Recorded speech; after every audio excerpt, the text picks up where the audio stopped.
Bueno, arratsaldeon eta ongi etorri saio honetara. Buenas tardes.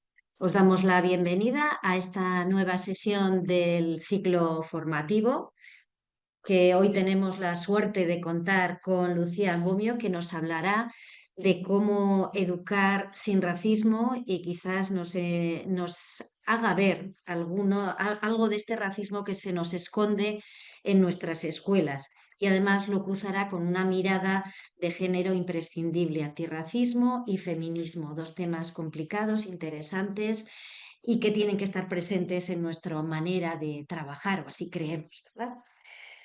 Lucía Suebomio Rubio es de Madrid, concretamente de Alcorcón, es periodista y escritora. Además, ha tenido un máster en desarrollo y ayuda internacional, diplomada en dirección y guión de documentales, activista antirracista y colabora en la comunidad Afroféminas, un grupo muy interesante. Ha publicado varios libros: Las que se atrevieron, Hija del camino, Tierra de la luz, con esa mirada que cruza estas dos realidades, ¿no? Del racismo y del feminismo, que son muy interesantes. Lucía me contaba que para prepararle la sesión de hoy le ha sido imposible encajar todo lo que quería compartir con nosotras en una hora. Entonces la sesión de hoy se alargará un poquito más, pero aquellas personas que os tengáis que ir, no os preocupéis, pues tranquilamente os desconectáis en el momento que tengáis que marcharos, porque tendremos la grabación que os haremos llegar. Y ya sabéis que si alguien quisiera o quiere hacer algún comentario, alguna pregunta, tendremos el chat abierto. Y si en algún momento Lucía lanza alguna pregunta y si alguien quiere participar, encantadas. Pues nada, Lucía, adelante. Bueno, muchísimas gracias por la invitación. Es un placer estar aquí. Voy compartiendo y efectivamente la presentación es larguita, pero es que yo siempre siento que, bueno, pues que tenemos poco tiempo para hablar de algo de lo cual creemos que sabemos, pero que en realidad pues no conocemos tanto como nos gustaría como sociedad o como creemos conocer al menos. Efectivamente, hablo de racismo, pero hablo también de machismo, que muchas veces va de la mano. Os pongo estas imágenes previamente porque muchas veces cuando hablamos de racismo nos dicen, bueno, claro, o sea, está llorando porque es que necesita. Soy de las personas a las que, a pesar de todo, me ha ido bien. Quiero decir, que ahora mismo trabajar en la tele es lo que es, ¿no? Pero bueno, he tenido suerte, he podido viajar por un montón de sitios porque he trabajado en Españoles en el Mundo, hemos recibido premios con los programas en los que he trabajado y demás. Pero eso no significa que yo, que quería ser desde pequeña periodista, no me haya cruzado con el racismo y sobre todo que el racismo exista, porque al final esto se trata de una cuestión que no es individual, no va de mí, sino de algo sistémico, muchísimo más grande. Pero me callo y os pongo este vídeo de cuando era pequeña. ¿Tú quieres hablar, niña? En 1989 estamos en el Parque Ondarreta, Alcorcón, Madrid. 5 años. Creemos que tiene 5 años. ¿Tiene usted novia? Dice que no tiene novia. Bueno, ¿nos quiere decir cuándo empezó su carrera? Bueno, como veis, debe ser que me gustaba el periodismo de corazón o algo así. Pregunto que si tiene novio, pero la cosa es que yo desde pequeña he querido ser periodista. ¿Qué provocó que pese a tener esa vocación tan temprana, cuando llegó el momento de escoger carrera, a pesar de que me daba la nota para estudiar periodismo, me planteé estudiar otras cosas? Pues básicamente que no veía a personas como yo. Bueno, eso y todo lo que vais a ver a continuación. ¿Por qué es importante hablar de racismo? Pues porque existe una negación pertinaz. Nos han enseñado que ser racista es algo malo, pero no sabemos exactamente qué es más allá del racismo, si queréis, personal. El que te llamen conguito y demás. Y eso sí es racismo, pero es de lo más pequeñito que existe. Sin embargo, es lo más obvio, si queréis, ¿no? Entonces, cuando hablamos de racismo tendemos a pues, enfrentarnos a conversaciones incómodas, que tú has notado racismo, ¿no? Como si fuera una cuestión individual, como decía antes, o lo contrario, ¿no? O sea, bueno, lo contrario no, o ir más allá. Cuando dices que hay racismo y te dicen, pues si no te gusta, vete a tu país, negra de mierda. En España no hay racismo, por ejemplo. En el caso del Estado español, pero bueno, que pasa también en otros contextos. El racismo existe y es como un pulpo. Y me gusta utilizar esta metáfora porque efectivamente te puede tocar con la puntita del tentáculo, que es que te llamen conguito, por ejemplo, o caer con todo su peso. Y normalmente nos resulta mucho más fácil ver lo de la puntita que lo del peso. Al final el racismo es prejuicio más poder, porque no vale solo con el prejuicio. Por eso cuando se habla de que no existe el racismo inverso, tiene que ver con eso, ¿no? Igual que cuando se habla de el embrismo. No solo consiste en que haya desconocimiento, prejuicio, incluso odio. Va más allá, tiene que haber una estructura que sostenga todo eso y que se traduzca en un aparato de leyes, que es uno de las columnas, de los pilares que sostiene el racismo. O, por ejemplo, un sistema educativo por todo lo que cuenta y por todo lo que no cuenta. O un sistema de representación, que sí son los medios de comunicación, pero también los cuadros que nos encontramos colgados en los grandes museos y todos aquellos que no aparecen, el cine, la publicidad, etcétera. Hay un tipo muy interesante, en su momento me leí su libro, ahora mismo si me lo releyera quizá ya no me gustaría tanto porque ya sabemos que vamos evolucionando y tal, pero en su momento me gustó mucho, se llamaba Entre el mundo y yo y es una carta de un padre a su hijo, de Ta-Nehisi Coates a su hijo. Él dice que la raza es hija del racismo y esto es interesantísimo para entender cómo las razas desde un punto de vista biológico no existen, no es sino la adaptación al entorno de los humanos, no, los homínidos que van avanzando por el planeta y que tienen esa necesidad de adaptarse. Las personas que tienen la piel más clara y los ojos más claros es porque están en entornos donde hace menos sol. Si hubiera más sol, pues tendrían la piel más oscura para no, pues para protegerse contra las radiaciones perniciosas del sol. Pero lo de las propias razas, incluso estas clasificaciones que a priori nos parecen impepinables, pues no siempre lo son tanto, ¿no? Por ejemplo, David o David. David es negro, es aborigen australiano, pero aborigen australiano apela al color o está apelando más bien al origen. Marisol es negra y creo que queda claro. Itziar Castro también es blanca y creo que queda claro. Chuen Su, ¿cómo la llamamos? La llamamos amarilla. En general, en el Estado español ya no se utiliza mucho esa manera, ¿no? Hay quien diría china o asiática, pero es que esta chica es de Andalucía. De hecho, bueno, es conocida como Gazpacho Agridulce, es una novelista excelente, novela gráfica. Bien, Gabriela. Gabriela es mestiza de pobladora originaria de Abya o América Latina, es peruana. La llamaríamos roja, a estas alturas alguien utiliza ese término, latina. ¿Qué significa latina? Pobladora originaria. Bien, de hecho, hubo en su momento, no sé si lo recordáis, cuando en Estados Unidos, con motivo de los Goya, nominaron a Antonio Banderas y dijeron que era el único actor no blanco en ser nominado a los Oscars. Claro, la gente se cabreó muchísimo, como que no blanco, pues es que la realidad es que en Estados Unidos, para considerar a alguien blanco, tiene que ser blanco y anglosajón de ascendencia, si no, eres otra cosa. El caso, bueno, esto ya lo he dicho, existen los grupos humanos, la raza no es sino la adaptación al entorno, sí, pero amiga, date cuenta, una cosa es que las razas no existan y otra cosa es que no existan desde un punto de vista social y que por tanto tenga consecuencias en las personas en función de cómo sean leídas. Para quienes no vean colores, porque esto es muy habitual ya, pero yo no veo colores, fenomenal, pero es que la sociedad sí que las ve y tiene consecuencias. El 60% de los afrodescendientes residentes en el Estado español no se siente español debido a la discriminación. En líneas generales, el 79% de los encuestados piensan que en España el principal motivo de discriminación es el color de piel, seguido de la nacionalidad con un 65%, el no tener recursos económicos con un 53%, y bueno, de hecho el 77% de las personas que han participado en el estudio reconocen haber sufrido discriminación por ser negros y el 46% por su nacionalidad. Y habrá quien diga, no es racismo, es clasismo. Bueno, la realidad es que suelen inferirnos la clase a pesar de que pues, haya gente que tiene más o menos pasta. Y tenemos que plantearnos por qué, porque dado que el racismo es un sistema de organización, ha abocado a ciertos lugares, a ciertos grupos humanos, y eso está motivado con el racismo. Pero hay que hacer un poquito de historia antes de empezar, y prometo que no voy a hacer mucha paz, pero me parece fundamental para que se entienda que no es solo una cuestión de sensibilidad extrema o de susceptibilidad. El primer texto en el que figura el término raza es del arcipreste Alfonso Martínez de Toledo y se titula El Corbacho. Por aquel entonces era como sinónimo de linaje, de extirpe. Desde entonces y en los 2 siglos siguientes, raza sería sinónimo de con mancha, ¿no? Y bueno, y si no tenías raza, pues se supone que estás limpio y esto conecta con la limpieza de sangre. Por aquel entonces, esto aludía básicamente a una cuestión religiosa y los estatutos de limpieza de sangre, digamos que sirven para tolerar y darle un marco legal a una discriminación. Se suponía que si no podías demostrar que eras católica vieja, no podías desempeñar algunos cargos, ¿no? En la administración y demás. Pero todo esto cambia o se le van sumando aristas, si queréis, con la llegada de los europeos a América. Esta idea de sangre limpia o sucia ya se cruza con la cuestión fenotípica. Por supuesto, cuando llegan a América, las personas que encuentran ahí no son católicas, pero además tienen un fenotipo y un color diferente.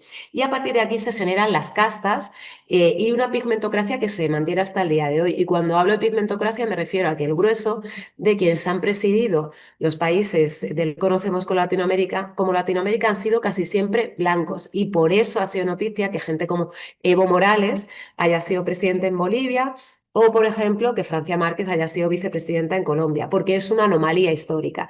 Entonces, este cuadro de castas, que espero que lo estéis viendo bien y en grandes porque mola mucho, aquí lo que hacen es nomenclaturizar las diferentes mezclas que se producen. Y si les ponen nombre es porque es importante.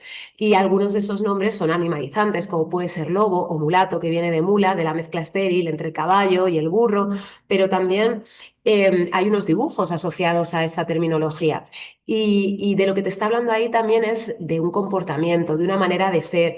Estamos hablando de la racialización, porque no solo nos referimos a un fenotipo, sino a todo lo que se supone que conlleva tenerlo. Pero hay algo que a mí me parece, pues, o sea, ¿no? Algunos de los términos, o sea, lobo y mulato ya son fuertecitos, pero hay otro como salto atrás, que sería como si yo, que tengo madre blanca y padre negro, pues tuviera descendencia con una persona negra. Eso es un salto atrás. Y lo contrario, también se habla de mejorar la raza todavía hoy. Pero hay otra cosa que me gusta aún más, o sea, no es que me guste, pero que me llama aún más la atención y que se mantiene hasta el día de hoy. Y es que a las personas blancas no se las llama como tal, se las llama español y española. Español, española, igual blanco y católico hasta el día de hoy. Y todo lo demás es otra cosa. Y no es por una cuestión de necesidad de sentirme especialmente española, que me da igual, yo me considero de mi Alcorcón, ya lo han dicho en la presentación, sino porque no se considera según qué persona, ¿no? Y en mi caso, además, que soy hija de un señor que llegó con pasaporte español por imposición colonial, porque Guinea fue territorio español entre 1778 y 1968, todavía nos felicitan por lo bien que hablamos castellano, a pesar de que yo sea profundamente leísta. Y todavía somos una cosa diferente, ¿no? Y todavía pues me mandan a mi país si me quejo, etcétera, etcétera. Partiendo de esta pirámide se produce también una serie de privilegios. Arriba español, que igual a blanco y católico, criollos mestizos, indios y abajo negros y los mal llamados mulatos, que últimamente preferimos el término mestizo por lo que os he contado. Y luego está la falacia del mestizaje, porque en Latinoamérica muchas veces te dicen, no, porque todo el mundo está mezclado ya, pero es que la mezcla no necesariamente es sinónimo de fin del racismo. Este cuadro, que es de un tipo que se llamaba Modesto Brocos, era un gallego que fue a Brasil a vivir en el siglo XIX. Y tanto en Brasil como en República Dominicana, algo después, se produjeron políticas conscientes de blanqueamiento de la población, atrayendo a migrantes europeos. En el caso de Brasil, pues muchísimos italianos, por ejemplo, portugueses y también algo de Alemania o de España.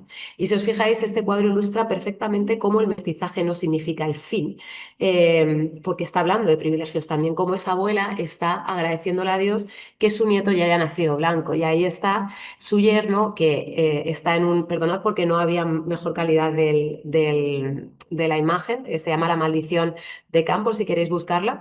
Y si os fijáis, ahí está el marido de su hija, que es mestiza, y él ya está en una vivienda con un suelo, ¿no? Que ya es baldosa, que no es tierra, etcétera, etcétera. No estamos hablando de cómo clase y raza van intrínsecamente de la mano. Pero para llegar hasta aquí, ¿qué sucedió? Bueno, pues la Iglesia Católica tuvo muchísimo peso a raíz de la emisión de dos bulas papales y también el Estado español o la corona española y Portugal. Unos porque eran los que estaban rodeando las costas atlánticas y los otros pues por la llegada a América y cómo pues... o sea, para empezar, ¿no? Porque esto está muy vinculado a la esclavitud. Hay que tener clarísimo que la palabra esclavo viene de eslavo y que es algo tremendamente humano y lamentablemente humano porque se ha hecho a lo largo de la historia, esclavizar a otras personas. Pero normalmente se hacía pues por cuestiones de disputas territoriales. Yo te quitaba territorio, violaba mujeres y me llevaba personas como esclavizadas, pero no atendía a la cuestión racial. Era, como digo, una cuestión más de escaramuzas, guerras, batallas fronterizas. Cambia la cosa radical a raíz de lo que voy a contar ahora mismo, ¿no? Con la llegada a América, fundamentalmente. Porque ahí, como he dicho antes, ya la cuestión de la raza empieza a tener peso, se mezcla.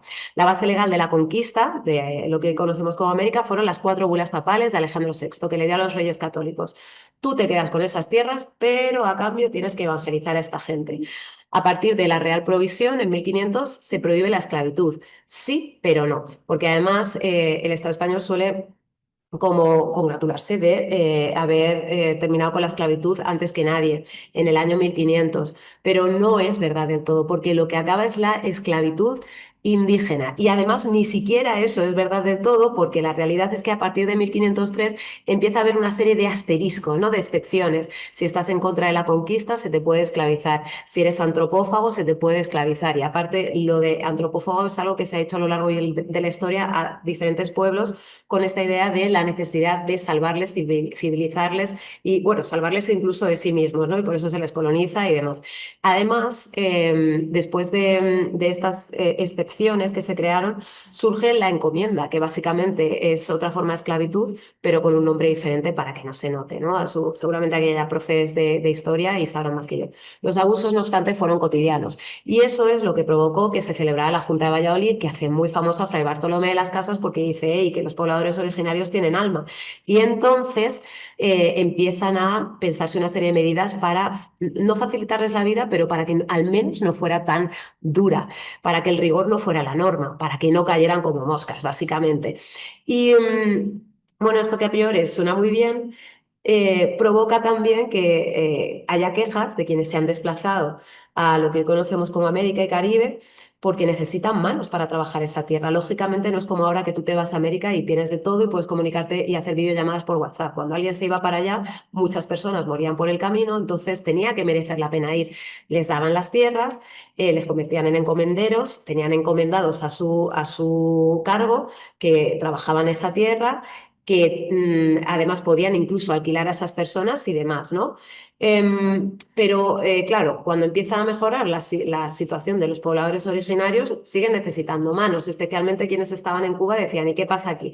Así que hay otra bula papal que es del Papa Nicolás V, que es el que dice que se puede esclavizar a personas africanas. Esta bula es anterior, pero es la que se utiliza, o sea, es la que sirve para empezar a llevar a gente a América tiempo después, ¿vale? La bula es anterior porque los portugueses ya llevaban bastante tiempo circundando la costa atlántica africana.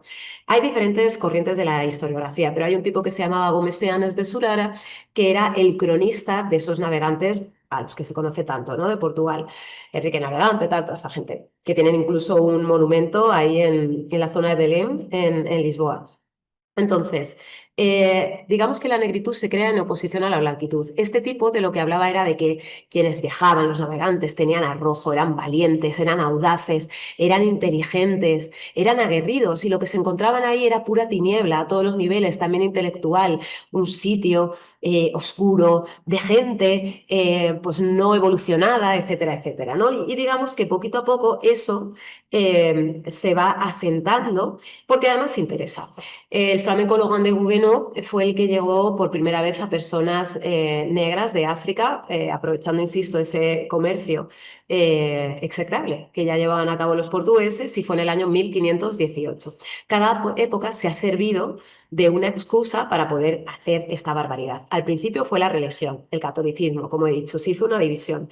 Había quien tenía alma y quien no tenía alma. Si no eras católico, no tenías alma. Entonces, pues eso favorecía que se te pudiera esclavizar. Y a partir de aquí, de nuevo, se crea un aparato jurídico, unas leyes. El primero fue el Código de Esclavos de Barbados de 1661, que, atención, dice que la norma servía para protegerlos, como lo hacemos con los otros bienes y bienes muebles de los hombres. O lo que es lo mismo, se entiende que hay personas que son cosas. Luego llega el racismo científico con la Ilustración, si bien es cierto que, por ejemplo, el Estado español es de los últimos en abolir la Inquisición, ¿no? Junto a Portugal.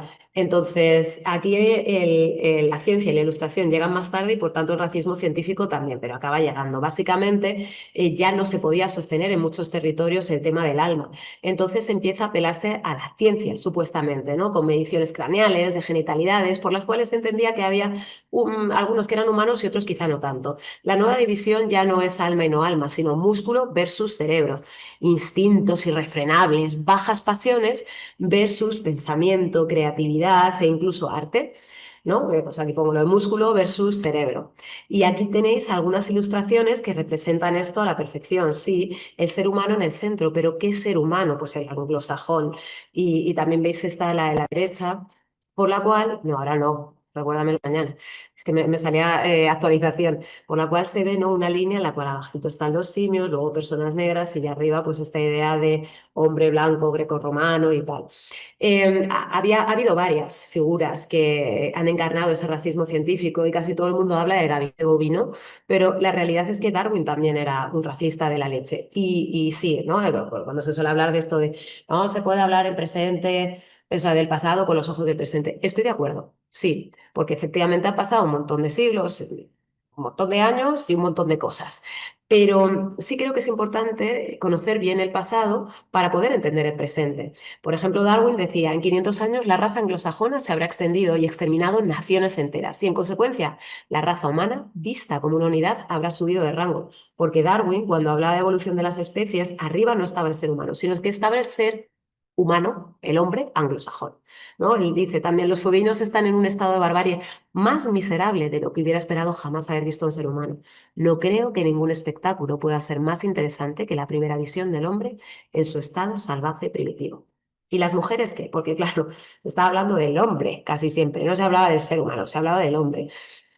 Bueno, pues las mujeres casi siempre peor, porque se enfrentaban tanto al machismo como al racismo. No olvidemos que también desde el Renacimiento estaban quemando a mujeres a las que se acusaba de brujas, porque si bien es cierto que se habla de la Edad Media, es verdad que lo de las acusaciones de bruja y demás viene algo después.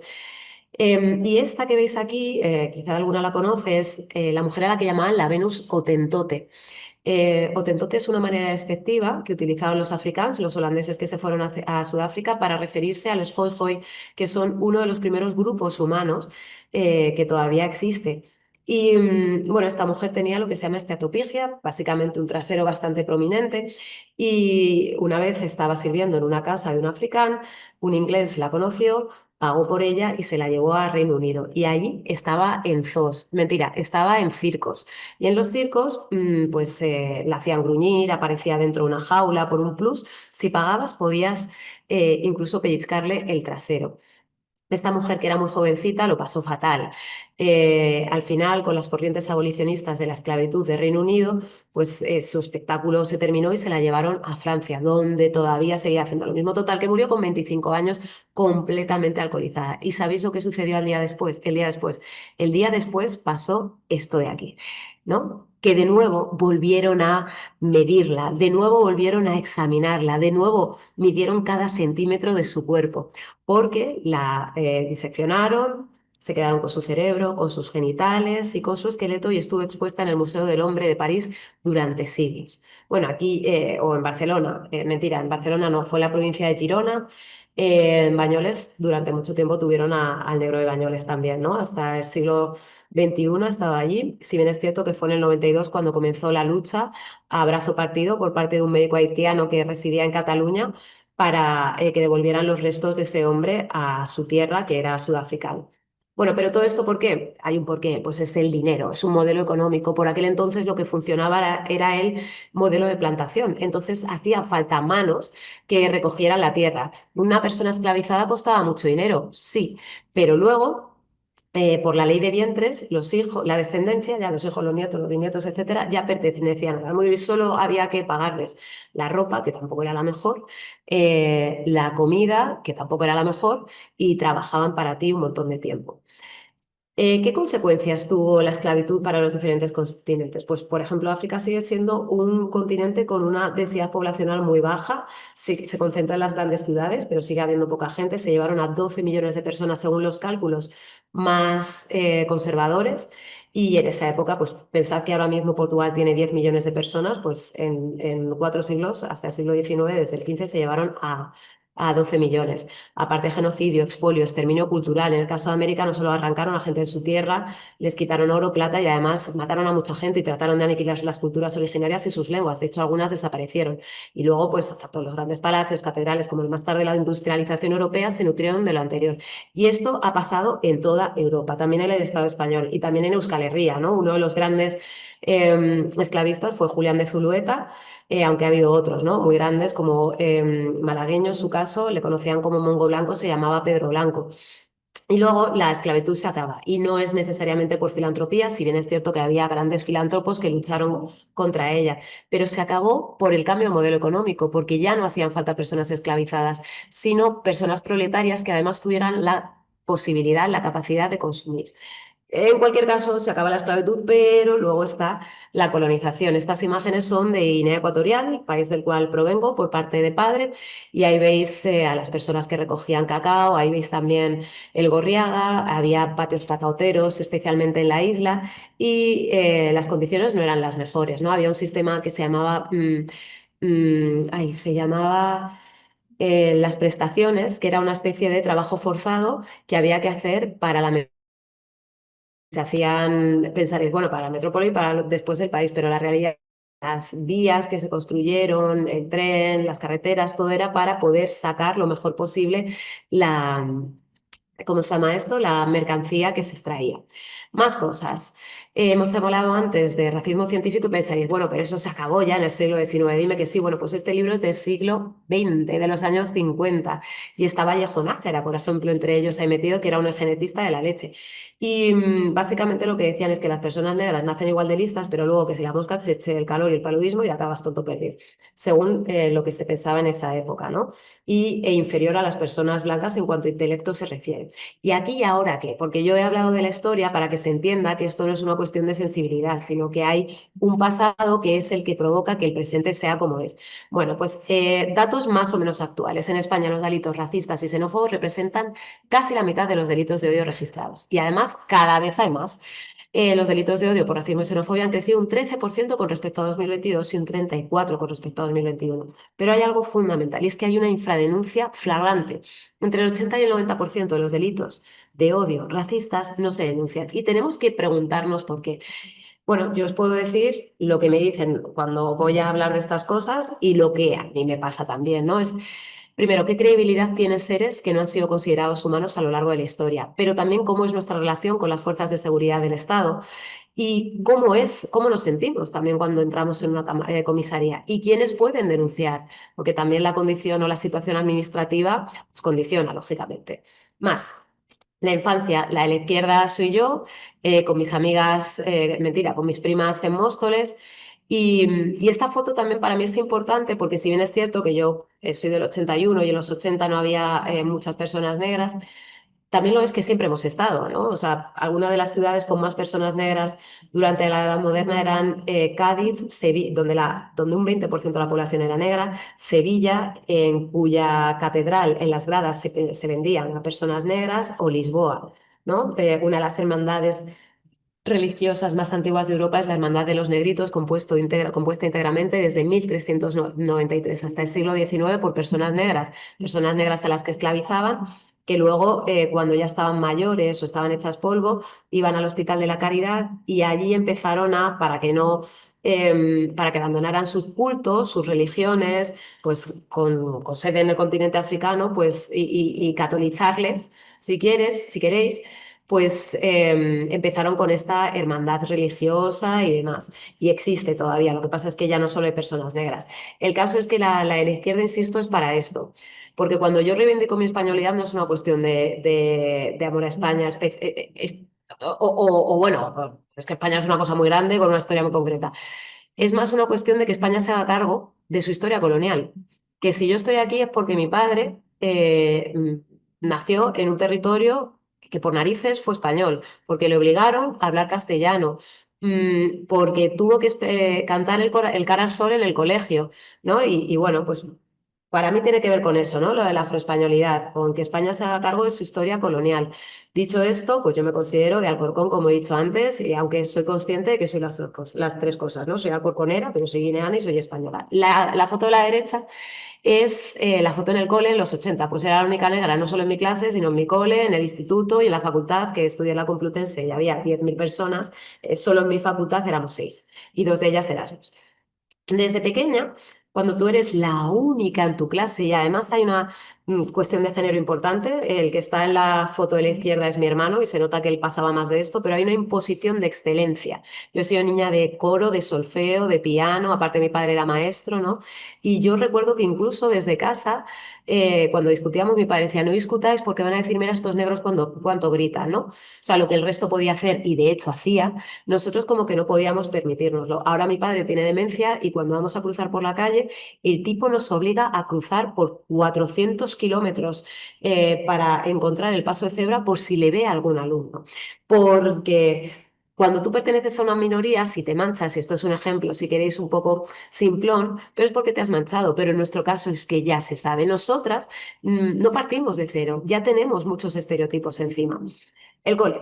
Cuando llegamos al cole, el cole es un espacio público y a veces se sublima, se considera que lo público por el hecho de serlo es maravilloso. Y lamentablemente no siempre es así, porque las violencias están en todos los sitios y en el espacio público también. Entonces, cosas que pasan desde peques. Por ejemplo, la maldición del apellido, que ya no creo que sea una maldición. Mi apellido con 2 consonantes para comenzar es fabuloso. El problema es cómo se lee, cómo se entiende que está mal escrito y por eso mismo me lo tachan en rojo. Hay una campaña que hicieron en Reino Unido que ahí lo pone, ¿no? Los sesgos modernos se encuentran fácilmente, están subrayados en rojo. Hola, mi nombre no es suficientemente inglés. Hola, mi nombre es demasiado asiático. Yo recuerdo que para mí, cuando iban a pasar lista, era terrible, porque ya sabía que la profesora se iba a atascar, que el alumnado se iba a reír. Entonces, un consejo es que se pregunte al alumnado cómo se pronuncia tu apellido antes de pasar lista. Parece una chorrada, pero es que hablamos de niños y de niñas, ¿no? Y esto es importante cuando tienes muy poquitos años. ¿Tiene tu centro un protocolo anti-bullying racista? Esto también es una pregunta para las personas que me están escuchando, porque si no se reconoce el racismo, y no hablo en términos individuales, sino en términos sociedad, porque si se reconociera habría, perdón, una ley contra el racismo y no la hay, de momento, ¿no? A pesar de que, bueno, de hecho se quedó en un cajón porque se aprobó la ley trans, pero no se aprobó la ley contra el racismo, como que parece que tienen que luchar el penúltimo contra el último o el último contra el penúltimo, ¿no? Entonces, si no se reconoce, si ni siquiera se entiende qué es el racismo, más allá de Conguito, es muy difícil que se puedan crear protocolos válidos. Las 2 mujeres que están allí son Petra y su hija Camila. A Camila le empiezan a hacer bullying racista desde que es súper pequeña. Entonces, Petra va a hablar con profesorado, después con jefatura de estudios, después con dirección, después con inspección. Y como no le hacen caso, al final denuncia a la Comunidad de Madrid y gana. Y esto hubiera sido fantástico si hubiera servido de precedente para poder implementar esos protocolos anti-bullying. Pero la realidad es que no ha sucedido. También soy consciente de que la Comunidad de Madrid se las trae. Más cosas que pasan en la infancia negra, porque yo me ciño sobre todo al racismo antinegro. Veréis, como en realidad tiene que ver más con la zona mediterránea. No se habla de racismo y pensamos que si no se habla de racismo ya no hay racismo. Tengo claro, no obstante, que hay territorios diferentes. O sea, creo que Euskal Herria es diferente, creo que Cataluña también está haciendo un buen trabajo. A veces es el postureo, pero oye, más que en Madrid, la verdad que sí. Bien. Entonces, algunos de los estudios que utilizamos vienen de Estados Unidos o de Reino Unido porque el mundo anglosajón sí que tiene más querencia por esto de hablar de la raza. Y hay uno que me pareció muy interesante y seguro que alguna cosa os resuena, que es del Centro Jurídico de Pobreza y Desigualdad de la Universidad de Georgetown, con lo cual expone un sesgo de adultificación, lo que significa que los adultos asumen que las niñas negras son más adultas y menos inocentes que las niñas blancas. Y ahora, pensad qué consecuencias puede tener eso. Primero está la obligación de ser fuerte a la fuerza, ¿no? Y esto es un texto de una entrevista que le hice a una mujer afrocatalana que es cirujana del aparato digestivo en Cataluña. Ella dice, obviamente, lo que ha condicionado más en mi vida, lo que me ha condicionado más, lo que ha forjado el carácter que tengo hoy en día es mi infancia. ¿En qué sentido? Soy dura porque no había otra. Porque aprendí desde muy pequeña a ser la nota de color y a base de palos, como todas las personas negras que no crecen rodeadas de personas negras y que son la minoría en su país de nacimiento, renuncié a darme por vencida y a la larga aprendí a no verme afectada por el rechazo ocasional de gente ignorante.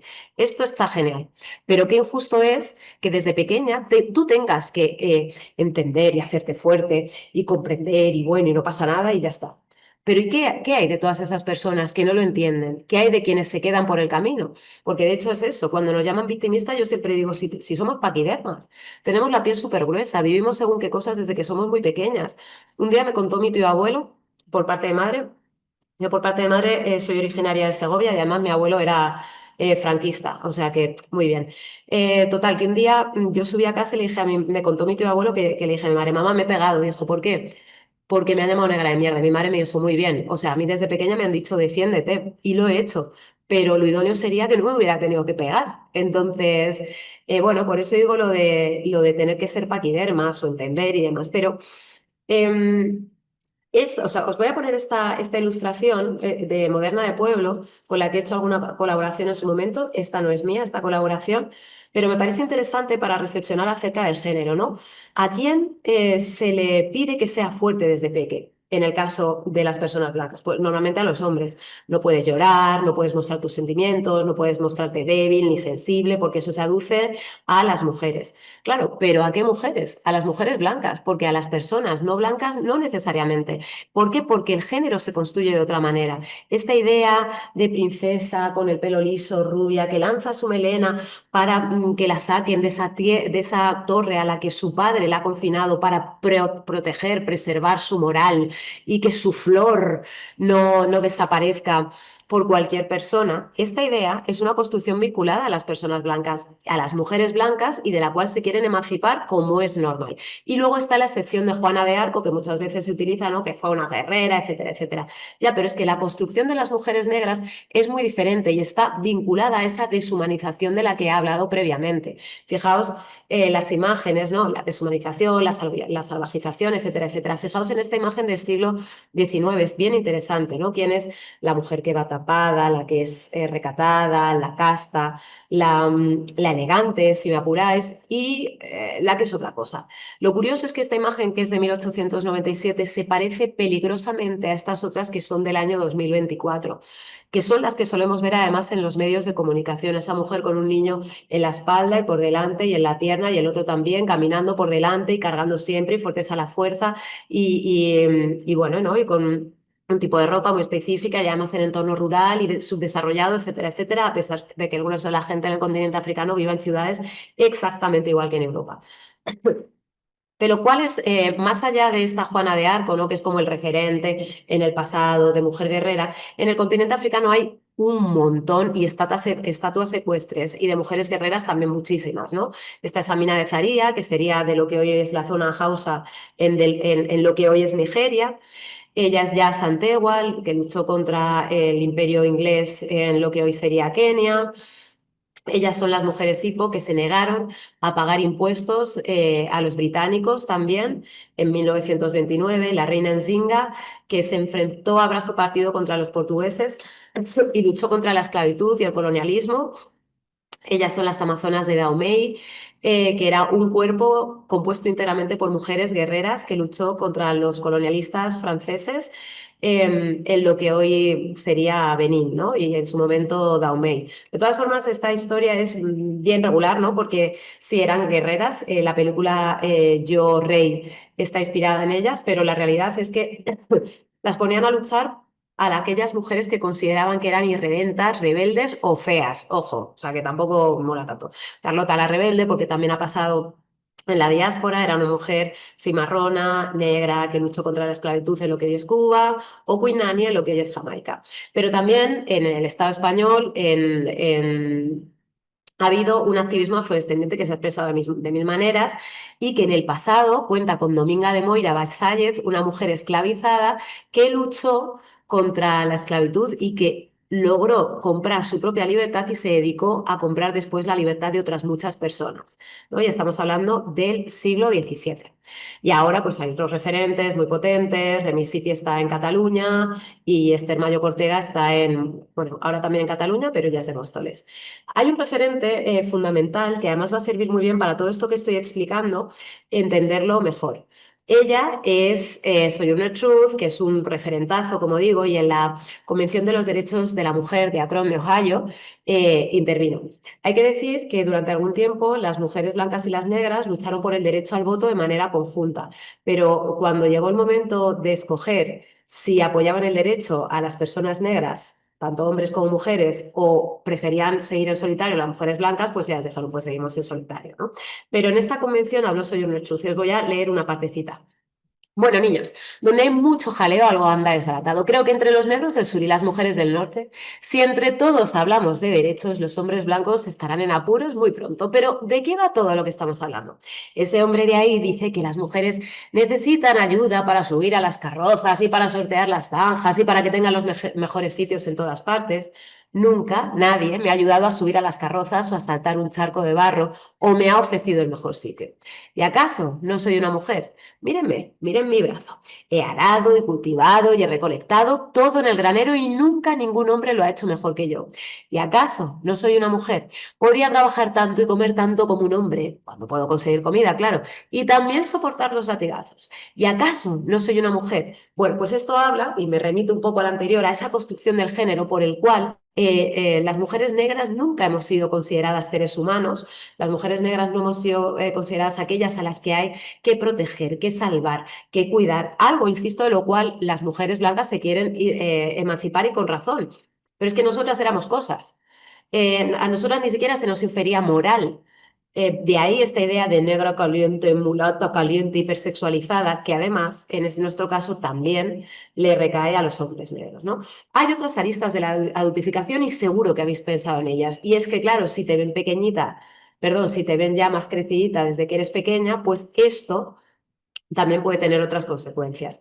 Entrevisté a unas chicas, se llamaban Una de cada cinco, ya se han separado, ahora quien lo está haciendo es Karma Diaby, una de ellas, que está hablando de abuso infantil. A estas alturas ya sabemos, o sea, es interesante porque fijaos lo que pone, ¿no? Necesito que la comunidad negra sepa que yo también sufrí abusos sexuales por parte de mis tíos y los amigos de mis padres. Esto es fundamental porque yo creo que es importante que haya estadísticas de raza. Hay quien dice, no, pero que entonces es más racista. Yo creo que es fundamental para saber dónde estamos, dónde no estamos y por qué no estamos donde no estamos, a todos los niveles, desde el sistema educativo hasta millones de cosas. Y la realidad es que cuando yo era pequeña no preguntaba qué hay de comer, sino quién viene a comer. Y esto tiene mucho que ver con la realidad de las personas migrantes. A mi casa venían personas que decían, ah, voy una semana y se han llegado a quedar un año y medio. Tengo una amiga que me cuenta que tiene unos primos que llegaron un día 1 de enero en chanclas y dijeron, está el tío, su madre les abrió y salieron 12 años después, ¿no? Entonces, la cohabitación es muy, muy, muy habitual. Y a estas alturas sabemos que los violadores no son necesariamente quienes te encuentran en un pasadizo oscuro donde no hay nadie, sino que son personas de nuestro entorno. ¿Esto significa que en las familias migrantes de ascendencia migrante negra o africanas hay más violaciones? No, significa simplemente que la cohabitación vinculada a clase, porque pues las personas que migran normalmente tienen menos pasta y también a cuestiones idiosincráticas, ¿no? De tú te quedas, la familia extendida, etcétera, etcétera, pues pues están ahí, ¿no? Y es importante que las tengamos en cuenta y que no nos olvidemos de que las violaciones, los abusos sexuales se dan en todos los entornos, también en el nuestro, y que hay unas características específicas que pueden ser proclives a ello. Pero, ¿qué hay del temario? Dejando este tema de lado.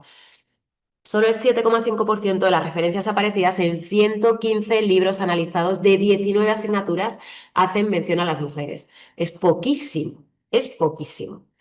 Y digo lo de que no se engañe la ilustración porque la realidad es que las pocas mujeres que salen en general suelen ser blancas. Y es verdad que yo soy del 81 y ya acabé el cole hace 150 años. Pero también es cierto que o sea, yo he seguido formándome y todavía nunca he estudiado a una mujer negra. Ahora me dicen que ya hay alguna, o no blanca, ¿no? Frida Kahlo, o por ejemplo, o algún hombre negro, Martin Luther King, ok, pero sería interesante que pudiera aparecer de más formas. Y de hecho, ahora os voy a contar un poquito más. ¿En qué momentos sí suelen aparecer las personas no blancas? En la Semana Cultural. Y además, pues eso, ligadas a gastronomía, la madre marroquí que haga un cuscús, al padre senegalés que toque el tam-tam, al otro que sea el cuentacuentos. ¿Son estas partes de la cultura importantes? Importantísimas, muchísimo. Y todo el folclore lo es. Y lo gastronómico. Yo trabajo en un programa que se llama Aquí la Tierra y me gano la vida comiendo. Fijaos si es importante la comida. El problema no es tanto que sean importantes o no, sino que solo quepamos en estos espacios, cuando lo idóneo sería que pudiéramos estar en todo. Ojalá podernos sentir así, porque mola mucho más ver el mundo en lugar de así, de esta manera, ¿no? Con una mirada infinitamente más abierta, pero no solo para las personas no blancas, sino para todo el mundo. Contar con muchos más referentes y que no solo lo melanítico sea una... bueno, además es que yo sí que he buscado, he tenido referentes blancos y masculinos incluso, pero es mucho más difícil encontrar a un hombre blanco, por ejemplo, que tenga como referente a una mujer negra, salvo que sea en el atletismo. Propuestas. Asumir nuestro etnocentrismo. Por ejemplo, Jackie, que para mí es como un hermano, es el hijo de la mejor amiga de mi padre, es profesor de historia y lo primero que hace el primer día es poner el mapa Mercator y explicar que es una representación falaz, que África es muchísimo más grande, que Europa, la Europa occidental, cabe hasta 12 veces en el continente africano, por ejemplo, ¿no? Y explicar además por qué se ha hecho así ese mapa. Más. Por ejemplo, a la hora de hablar de derechos humanos, de igual modo que es como cuando me dicen, bueno, en África el feminismo va creciendo y yo pienso que no se llamaba si quieres feminismo, que seguramente había una falta de igualdad, bueno, seguramente no, había una falta de igualdad flagrante, atroz, terrible y feísima. Pero bueno, ahí teníais a esas mujeres guerreras también que ocupaban cargos que aquí quedaban muchos siglos para que pudieran ocupar, ¿no? Pues de igual modo que pasa con el feminismo, pasa un poco con los derechos humanos, que parece que son un invento occidental de la Carta Universal de las Naciones Unidas en París en el 48 y después de esa Segunda Guerra Mundial tan letal. Y la realidad es que ya en el año 1236 estaba la Carta de Mandem del Imperio de Mali, que ya estaba hablando en contra de la esclavitud, de la igualdad, etcétera, etcétera, ¿no? Entonces molaría poder contar con todos esos referentes. Por ejemplo, cuando hablamos de historia universal, ¿qué es verdaderamente? ¿Occidente? ¿Señores blancos haciendo cosas? ¿Literatura universal qué es? ¿Señores blancos haciendo cosas y de repente, de tanto en tanto, una vez cuando Venus se pone en Marte, alguna señora también, pero de nuevo blanca? Fijaos las imágenes cuando he puesto literatura universal y al lado recomendada autores afrodescendientes. Jolín, ¿y por qué no pueden entrar en el mismo sitio, no? Hay varios Nobel de literatura, por ejemplo, y estas son imágenes de historia universal, que aquí sí que entra alguna cosita. Por ejemplo, el tema de los egipcios sí, pero fijaos, cuando entra Egipto y sale también Gandhi y tal, bueno, no tienes que ser súper excepcional, Gengis Khan, pero poquito. Cuando sale, Egipto se ha blanqueado muchísimo también a lo largo de la historia.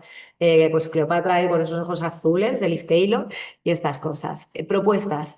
Incluir siempre en todas las asignaturas a mujeres y a personas no blancas y no occidentales, porque caben en cualquier sitio.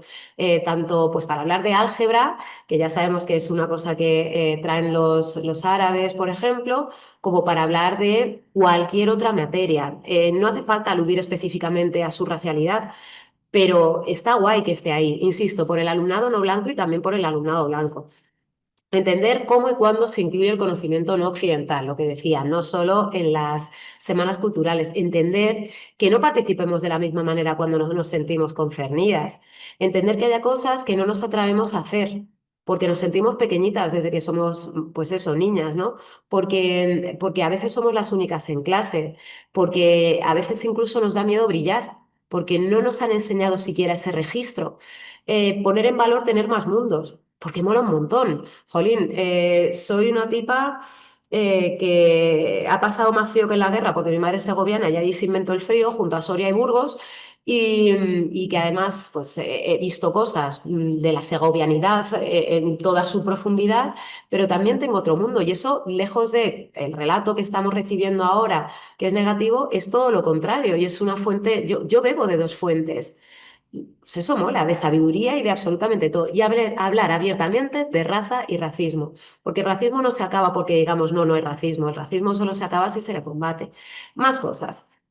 los alumnos extranjeros duplican la tasa de abandono escolar en España. 3 expertos señalan que los niños inmigrantes o de padres extranjeros tienen menos oportunidades formativas que el resto del alumnado. Un estudio señala que parte de los padres de alumnos españoles han dejado de confiar en la escuela pública por la presencia de inmigrantes. De hecho, bueno, luego hablo de esto, ¿no? El Centro de Estudios Demográficos, Jordi Bayona, 61% de los alumnos autónomos, o sea, nacionales, acaban cursando bachillerato, mientras que solo el 44% de la población migrante lo hace, solo 1 de cada 4 llega a cursarlo. Pero al investigador le preocupa mucho más lo que tiene que ver con quienes ya hemos nacido aquí, porque se supone que ya no tenemos esta cosa de tener que aprender el idioma, es una cultura diferente, tratar de adaptarnos, etcétera, etcétera. Entre quienes han nacido aquí, el 69% de los hijos de inmigrantes y el 60% de las hijas de migrantes no llegan a bachillerato. Y esto es un movidón. Hay varios motivos, ¿no? Él hablaba de cuestiones multifactoriales porque todo lo es. Comentaba, por ejemplo, que buena parte, o que al menos en parte, las personas que emigran lo hacen para que su descendencia pueda formarse en un sistema educativo que está más valorado en términos internacionales, porque ya sabemos que si no, la homologación de títulos es un laberinto administrativo infinito y muy difícil porque se entiende que hay educación de más y de menos nivel, ¿no? Entonces, a pesar de que sea una de las motivaciones de los padres y de las madres, muchas veces luego la realidad se complica. No necesariamente porque los padres pasen, sino porque hay padres que no hablan el idioma, hay padres que no están alfabetizados, hay padres que no tienen pasta para pagar si hay una asignatura que se te da peor, hay madres que están solas, hay madres que están solas y que además trabajan un montón de horas y que por tanto no pueden echar una mano a sus peques con los deberes. Y luego sí, pues pueden ser otras millones de cosas, ¿no? Hay padres que pasan, por supuesto, pero yo creo que es importante también entender cuáles son las realidades. Por ejemplo, en Alcorcón, durante la pandemia, se dieron cuenta en un colegio, el Cervantes, que es referentazo, y es el típico cole al que nadie quiere ir porque pues, es de esos de difícil desempeño, ¿no? Que tiene esa etiqueta. Hay mucha población migrante y gitana. Entonces, allí, en buena parte de las casas, ni siquiera había un ordenador para que ese alumnado pudiera hacer los deberes. El único punto de acceso a Internet era el de las madres, que eran madres criando solas, que además trabajaban en esos empleos que eran imprescindibles, no se llama así, pero ahora no me sale la palabra, y que, pues de cuidado, de limpieza, etcétera, etcétera, y que llegaban a última hora cuando esos hijos ya estaban durmiendo. Entonces, bueno, pues tener en cuenta todo este tipo de cosas y tener en cuenta también el impacto que tienen las palabras. Cuando yo decía que quería estudiar medicina, una profesora me cuestionaba y me preguntaba si estaba segura. Decía que no me la recomendaba porque no la veía buena opción para mí. Yo respondía que me gustaba y ella se reía delante de toda la clase. Eso a mí me intimidaba. Tengo también hay un proyecto que tengo que se llama Nadie nos ha dado vela en este entierro, a raíz del Procés catalán, cuando de repente, pues en Madrid, en Alcorcón incluso, con una tradición pues bastante diferente, ¿no? A otras partes de Madrid, pues de repente todo se llena de banderas de España y tal. Y yo, claro, he crecido en los 90 era adolescente y en ciudades como Madrid, Barcelona, me estoy haciendo spoiler, pero bueno, Zaragoza, Valencia, había muchos nazis. Y llevar banderas de España era, pues se asociaba a eso también, salvo cuando había mundial, etc, etc. Entonces, de repente se nos llenan los balcones de banderas de España, hasta los perros les ponían la banderita de España a modo de capa y tal. Y yo empiezo a plantearme si en esa España o en esa Cataluña de la que están hablando caben personas como yo o están pensando en personas como yo. Y decido empezar a preguntar a la gente de dónde eres, de dónde dicen que eres y de dónde sientes que eres. Y básicamente hay un desarraigo de la leche y salen otras muchas cosas. Pregunté, porque estuve en lo que se conoce como la Huerta de Europa, una de ellas en Almería, pregunté a Helen Digala, pregunté a Negro Juan también, y ellos me decían que pues muchas veces no podían hacer los deberes porque sus madres estaban en los invernaderos, iban a las 5 de la mañana y llegaban a las 12 de la noche. Y que especialmente a ella, Negro Juan también, pero de otra manera. Negro Juan empezó a trabajar súper pronto para poder tirar para adelante con sus hermanos y es él que les ha pagado los estudios. Y Helen decía, yo tenía que hacer de madre porque mi madre no estaba. Yo no podía irme a los cumpleaños de mis amigas, yo tenía que cuidar a mis hermanos pequeños. Y durante mucho tiempo culpé a mi madre hasta que entendí que ella, la pobre, también era una víctima de un sistema que encima le pagaba 4 duros y que además se ha tenido que callar un montón de cosas para poder seguir trabajando en ese sitio donde la explotaban y a veces hasta la insultaban, ¿no?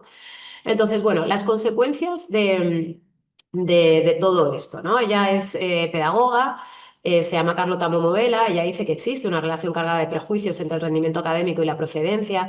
De hecho, bueno, pues se pueden ver, por ejemplo, las clases de diversificación, pues que suelen ser bastante más negras y marrones que el resto de clases. Em, y bueno, básicamente lo que ella dice es que hay dos cosas. O bien la profecía autocumplida, como nadie espera nada de ti, tú tampoco, o bien todo lo contrario, que como nadie espera nada de ti, te esfuerzas el doble desde que eres pequeña y con las consecuencias que eso tiene también en términos de salud mental. Las escuelas guetificadas, porque no son escuelas gueto, insisto, porque una escuela no decide ser gueto porque sí, son aquellas a las que hay padres y madres que deciden no llevar a sus peques por si a su descendencia se les pega migración o racialización. Pero, ¿qué consecuencias tiene sobre esos coles en donde asumen que hay gente que no quiere ir con ellos también? Por ejemplo, en el Colegio Cervantes del que os hablaba antes, hasta hasta junio puedes matricular alumnado porque las clases están súper vacías. Pero eso ha tenido consecuencias también muy positivas porque han podido trabajar un montón de cosas, ¿no? Es un colegio público de una zona muy desfavorecida, de un municipio, Alcorcón, que no es Pozuelo, Alarcón o Guecho, y, y pese a todo, pues han trabajado un montón de cosas precisamente porque son muy poquitas personas en clase. Llega la juventud. Bueno, pues os voy a poner un videíto, tengo un footage de la leche, que yo no, o sea, bueno, pues he tenido suerte y quiero que veáis una. Guapa, Marta, no te me escondas.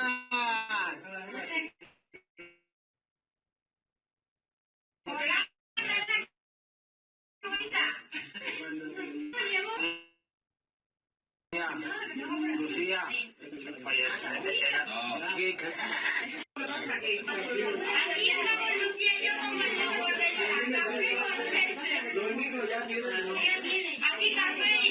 pero no le vas a coger a plátano, ¿no? Bueno, pues eso, que toda la vida igual. El color siempre como objeto de chanza, que me da igual que me llamen conguito, repito, que sí, que café con leche, pero creedme, no es nada original. De hecho, en el pueblo de mi madre nos llamaban los café con leche, hasta que un día dije, Lucía, por favor. Em, Ay, vaya, me falta una R ahí. El hecho de tener que defenderte sin ganas o aguantar ad infinitum, reírte, vivir con rabia, ¿no? Porque a veces te ríes, o con ganas o sin ganas, vivir con rabia, entender la falta de autoamor, querer ser invisible. A veces no porque no te quieras, sino para que te dejen en paz. Porque muchas veces madres blancas de niñas afro, como puede ser mi caso, ¿no? Que te viene y te dice, jo, es que mi hija dice que quiere ser blanca, tal. Primero porque nuestra referencia primaria es una persona blanca y tiene el pelo liso y diferente al nuestro. Segundo, porque nuestros rasgos son leídos también como más feos y demás. Y habrá gente que diga, no, pues a mí el pelo rizado me encanta, fenomenal. Pero hasta hace relativamente poco, pues por ejemplo, un pelo, no hablamos de unos tirabuzones como los míos, que son más aceptables socialmente. Hablamos de un pelo afro que no cae, que es leído como feo, que te llaman pelo polla desde que eres pequeña, que te llaman escarola, que te llaman estropajo, Scott Brite, yo no puedo estar sin él, también me la cantaban, etc, etc. Entonces, hay que entender cómo se va cimentando una falta de amor desde que somos súper pequeñas y que tiene consecuencias después, tanto a nivel personal como en nuestras relaciones sexoafectivas y a otros niveles también. O lo que te digo, tener que reírte sin ganas o tener todo el rato los puños cerrados hasta que los nudillos se te quedan blancos y deja de circularte la sangre, ¿no? Bien, más cosas. A partir de la juventud, pues los bares usan sistémicamente el derecho a admisión como técnica racista según la Universidad de Barcelona. Y sí, hay gente a la que no le dejan entrar a las discotecas porque lleva cresta, o porque lleva deportivas, o porque lo que tú quieras. Pero en nuestro caso la piel no nos la podemos quitar. La cresta de momento sí, y las deportivas también, lo cual no significa que a mí me parezca bien eso, ni mucho menos. Pero bueno, estamos hablando del derecho al ocio, de poder desconectar. Luego los nazis, lo que os contaba, en los 90 fueron complicados. En determinados sitios. No sé si sabéis quién es ella. Ella es Lucrecia Pérez. Se considera el primer asesinato tipificado como racista en el Estado español. Hablamos de 1992. Lucrecia era una mujer dominicana que vino como tantas y otras, tantas y tantas mujeres de su tierra a trabajar como internas en viviendas de personas con dinerín. En este caso vino a Aravaca, que es un barrio muy bien de Madrid, muy cerquita de Moncloa. Entonces la echaron del sitio en el que trabajaba porque no sabía poner una lavadora y no sabía, ya que llegaba de una zona de República Dominicana donde ni siquiera había electricidad. Así que se fue a vivir a una discoteca abandonada en la que había más paisanos.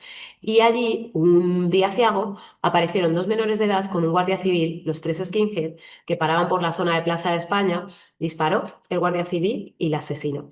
El caso de Lucrecia es paradigmático porque la comunidad dominicana llevaba mucho tiempo quejándose. Pues la gente decía que se hace mucho ruido, que si no sé qué, pero luego ya empezaron las pintadas, Dominican Go Home, después había directamente fanzines que animaban a la acción directa y finalmente esa acción directa se produjo. Llevamos hablando de racismo un montón de tiempo, llevamos hablando del ascenso de la extrema derecha un montón de tiempo, pero es ahora cuando la gente ya le llama la atención, cuando ya lo está viendo, cuando ya es demasiado tarde, cuando hay un montón de chavales en edad de votar que te dicen que la dictadura franquista fue muchísimo mejor que lo que está pasando ahora, porque ahora sí que vivimos en una dictadura. Entonces... la memoria histórica es fundamental, pero no ceñirla únicamente al franquismo, al que el franquismo también la cuestión colonial y también otros dolores que se han ido produciendo. ¿Qué os voy a decir? Insisto, si estoy hablando con gente de Euskal Herria. Bien, ahí están los cubos en los años 90. Bueno, yo estaba respondiendo a alguien cuando estaba en Twitter, soy una tipa súper reactiva, un infantil de la leche, entonces, bueno, pues estaba respondiendo a no sé quién. Pero bueno, para que veáis las imágenes que había en la Plaza de los Cubos, en Moncloa, había zonas que estaban vetadas para personas como yo. Sin embargo, la imagen de la izquierda es Isabel Peralta, el año pasado en Ferraz. Ahora mismo hay personas con la Cruz de Borgoña, esta preconstitucional, la bandera preconstitucional del Águila, bueno, hace nada también, además justo cuando nos manifestamos en recuerdo de Lucrecia, en noviembre, había gente gritando España cristiana no musulmana. O sea, realmente el racismo no es una cuestión solo de agresiones físicas, pero es que las agresiones físicas y los asesinatos se dan.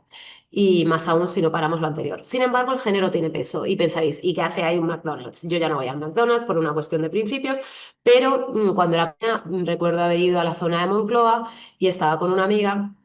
Tenía delante un espejo y detrás pues, se veía la gente y de repente entró un tipo con estética skinhead y dijo, a las negras habría que violarlas y luego matarlas. Cogió mi bandeja, la tiró al suelo y comentó, vamos, emigrando a Brasil o a Nigeria. Y me echó. Me echó, yo iba con mi mejor amiga de toda la vida, María, la Mary, que es una chica blanca, y nos tuvimos que ir. Pongo lo del género porque mi hermano, en cambio, tenía aquí un agujero porque le pegó un nazi y se lo tuvieron que coser. Bueno, ya no tiene un agujero, ¿no? Tiene una cicatriz porque le cosieron.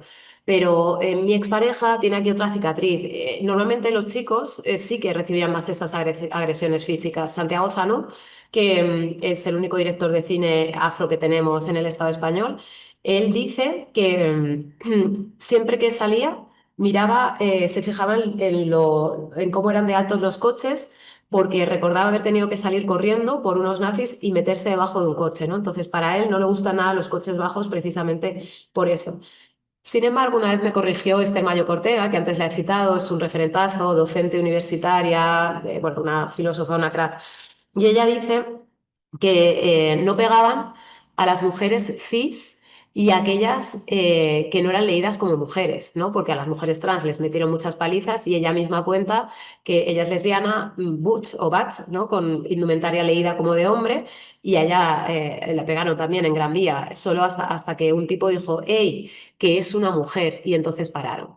Pero hay algo que le pasa también más a los hombres y son las identificaciones por perfil racial. Esto es insoportable. ¿Por qué? Porque es una vergüenza que tú no hayas hecho nada y que te paren para pedirte la documentación por absolutamente nada. Control rutinario, que es que esas rutinas solo tienen un colorcito y es negro y marrón.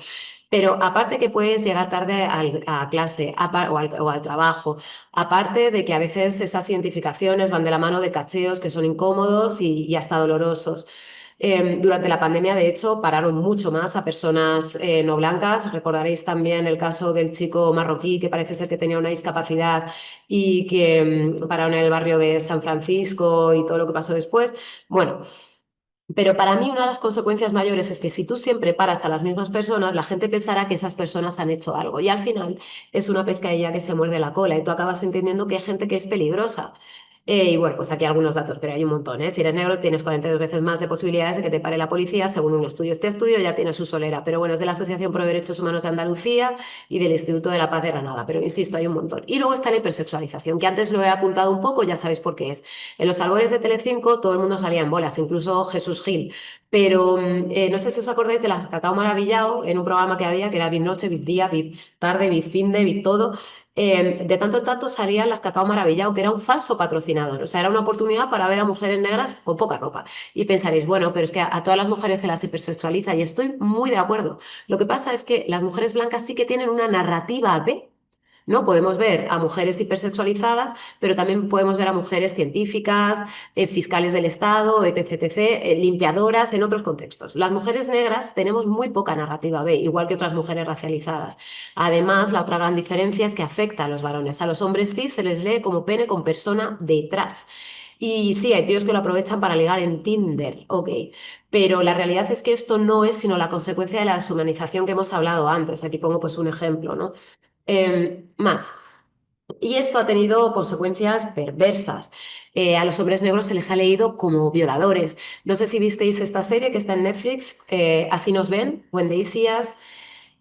Mirad que yo, porque me gusta mucho la historia y tal, he visto un montón de series sobre raza, racismo y tal, y esta no pude acabar de verla porque me pareció demasiado. O sea, es durísima, pero básicamente, bueno, y además está metido Trump por ahí, acusaron falsamente a 5 chicos negros de una violación en Central Park, y bueno, no os cuento más para que la veáis. El caso paradigmático y digamos, no es el primero, pero sí el que sirvió para poner los ojos en los horrores del sur de Estados Unidos, del mismo modo que Ida B. Wells, una maestra que devino en periodista y que se dedicó a documentar lo que estaba pasando allí en cuanto a linchamientos de hombres negros, sobre todo. Eh, Fue este caso. Emmett Till tenía unos 12 años, vivía en Chicago, bajó a ver a su familia al sur de Estados Unidos, chistó o miró o guiñó el ojo a una mujer blanca y eso supuso que le lincharan, que le colgaran, bueno, que le pegaran una curra tal que le desfiguraron por completo y por eso, cuando fallecido, o sea, ya fallecido, la madre decidió dejar el ataúd abierto para que la gente contemplara los horrores del sur y entendiera lo que estaba sucediendo allí. Definitivamente no es algo del pasado. Ojo, que además no es algo que haya sucedido solo también en Estados Unidos. Es que, o sea, me encantaría, es que tengo una galería de los horrores con un montón de imágenes. Por ejemplo, en Europa, Francia, que es un país muy colono, es el país que más gente llevó a la guerra, la Segunda y a la Primera Guerra Mundial a luchar por Francia de sus colonias. Y además les llevaba la fuerza, ¿eh? Esta gente no sabía ni dónde iban, ni conocían el frío y estaban mal dotados en cuanto a equipación se refiere. Bien, pues mucha de esta gente se quedó después de la Primera Guerra Mundial en Francia y también en el territorio en disputa, en Alsacia y Lorena, con Alemania. Y pues se casaron con mujeres blancas. Y ahí comenzó una propaganda por parte de los alemanes que retrataban las imágenes del ejército francés como si fueran simios, hombres negros y tal, y también como violadores. También sucedió que por las leyes de Nuremberg, de las cuales nos han hablado un montón, pero quizá solo en algunos aspectos, pues invalidaron esos matrimonios, pero además esterilizaron al producto de esos matrimonios, a los niños mestizos que nacieron, y les llamaban la vergüenza negra. ¿Vale? Y ahora bien, estas mujeres hipersexualizadas, que son deseables, ¿cómo lo son? No me gusta y que no quiero que se ofendan, coño, que aquí no sé ni cómo hablar porque a veces la gente se ofende.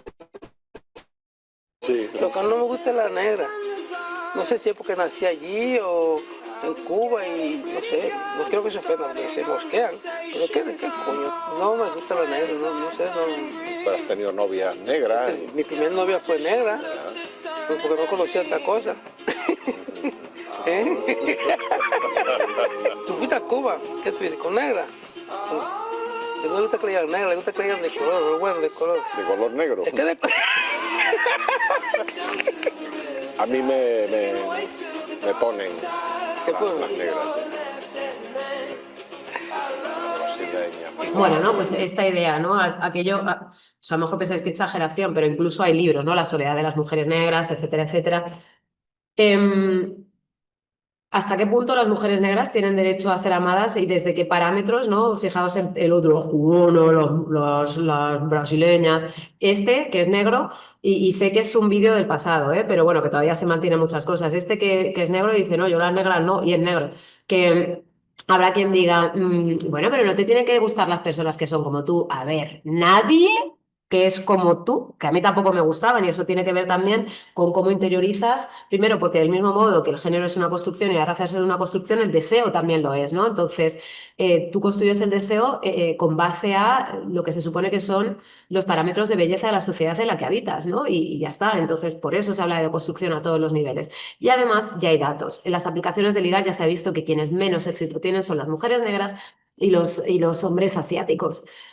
Hay una baja autoestima, es una baja autoestima porque no nos encontramos en ningún sitio y que tampoco es solo culpa nuestra, ¿no? 2/3 de las mujeres negras que van a buscar trabajo en Reino Unido, mentira, en Estados Unidos tienen que alisarse el pelo porque temen que no las contraten, ¿no? Y esto es algo que pasa en Estados Unidos y pasa en otros lugares. De hecho, en televisión yo he sido, que yo sepa, de las primeras personas negras que ha salido como reportera con su pelo natural.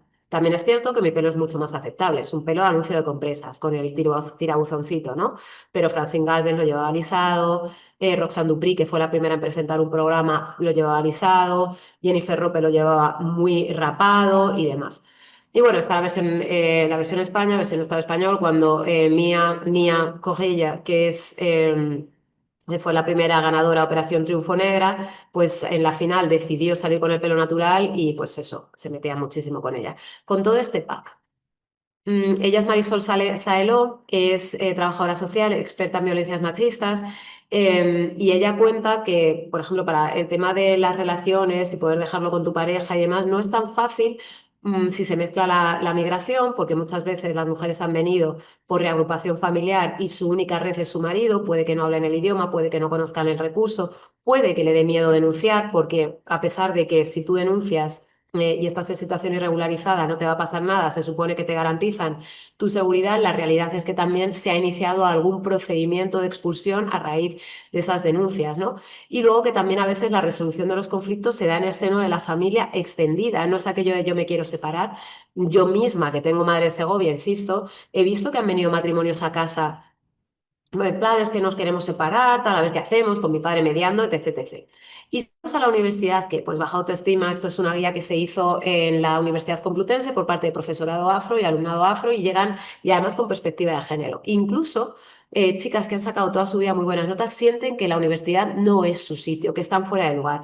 Hay baja autoestima, bajas expectativas por parte del profesorado, hipersexualización. Me contaban un caso, aunque había más, de un profe que le dijo a una chica de Cabo Verde, ascendencia Cabo Verde, con lo guapa que eres, ¿por qué no te dedicas, no, por qué no te buscas un novio y dejas la universidad, ¿no?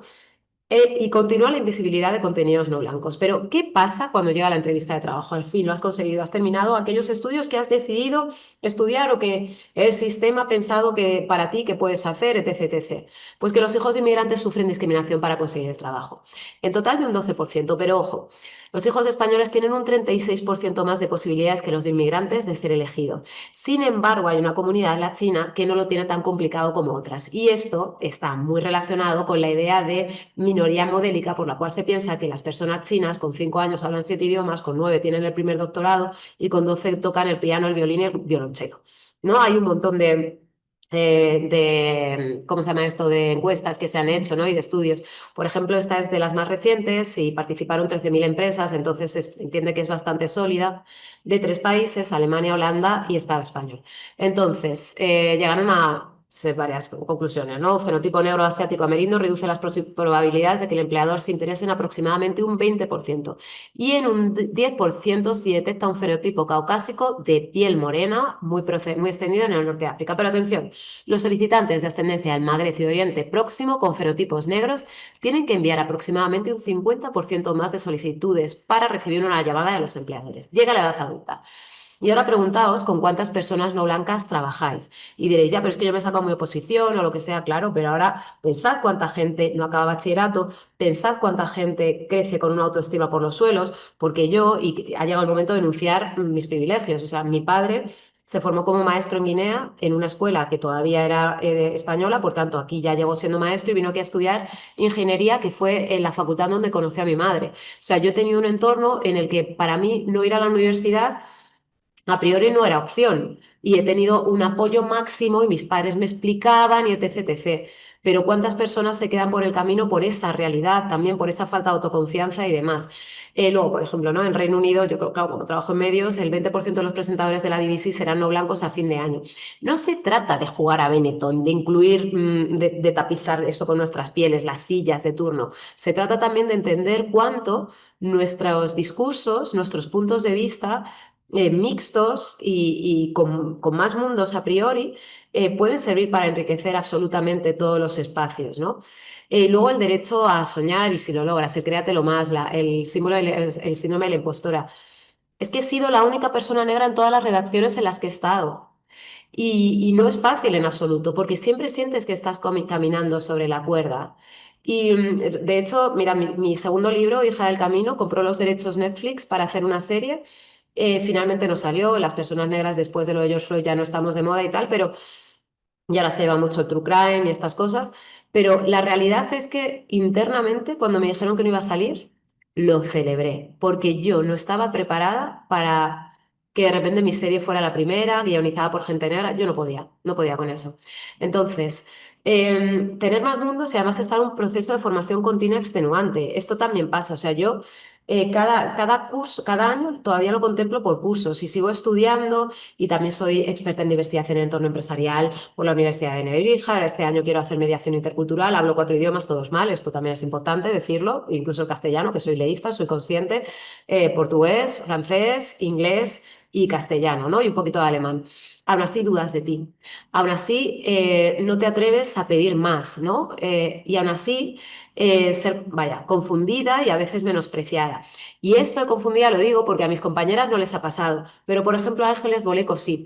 A Ángeles Boleco le ha pasado, que es la cirujana de la que os hablaba antes, cuando he ido a hablar con la familia y explicarles lo que, cómo ha ido la intervención y demás, le dicen, chica, trae la cuña, porque dan por hecho que es la auxiliar de enfermería. Y por supuesto que no eres menos si eres la auxiliar de enfermería, pero ¿por qué no creen que puede ser la que va a hablar sobre la intervención quirúrgica, ¿no? En mi caso, a mí me ha pasado que he ido a presentar un evento arregladísima, pintada como una puerta y me han dicho, date prisa, que está llegando la gente y tienes que dejar esto limpio. Y no pasa nada porque no eres menos si eres la persona que limpia. ¿Pero por qué lo piensan? Pues porque hay una racialización de según qué trabajos, ¿no? Y esto está vinculado, uno, a la migración, sí, y dos, también a lo que decía de la incapacidad, la dificultad del laberinto administrativo que implica poder convalidar un título, ¿no? Y bueno, como también, pues gracias a estas mujeres migrantes, pues muchas mujeres no migrantes también han podido medrar y poder pues desempeñar su trabajo a sabiendas de que hay alguien que está cuidando a sus mayores o a su descendencia. Y diréis, ¿y por qué no dicen los hombres? Porque ya sabéis que históricamente son las mujeres a las que les han encomendado los cuidados, no porque me parezca lo correcto, lógicamente. Y yo misma me beneficio de eso, que tengo un padre con demencia, y si hoy estoy aquí es porque hay una persona que está echando una mano a mi madre, ¿no? ¿Basta con llegar? ¿Qué implica ser la única? Bueno, pues hay sesgo en la contratación, sí, pero aparte hay una mayor dificultad, hay un sobreesfuerzo por el camino, hay un síndrome de la impostora perenne. A veces, y esto es algo que dijo una compañera, Andreísa Anaya, en un congreso de periodismo de mujeres negras, ella decía, yo cuando llego me hago la muerta porque bastante es que me hayan dejado entrar como para poder ponerme a quejarme, incluso a sugerir. Tú calladita, calladita, y luego ya veremos.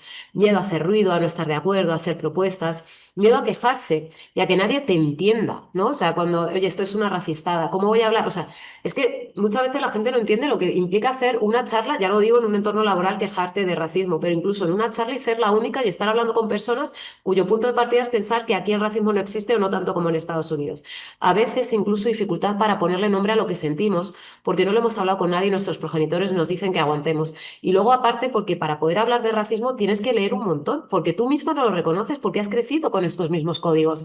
O si vienes de otras culturas, como tampoco conoces los códigos de esto, A veces no identifican las cosas como racismo, ¿no? Cuando se producen esos aumentos, pues a veces es, o ascensos, cuestionamiento, bueno, esto es por Clara, o bueno, porque es más clara, dentro de que es negra, pero es más clara, sesgo en los ascensos, como he dicho antes, y problemas de salud, tal. Pero hay otros problemas de la vida cotidiana que son tremendos. Y pensaréis, la vivienda, todo el mundo tiene problemas, y estoy súper de acuerdo, pero imaginad que incluso teniendo la pasta, nos dejaran alquilar vivienda.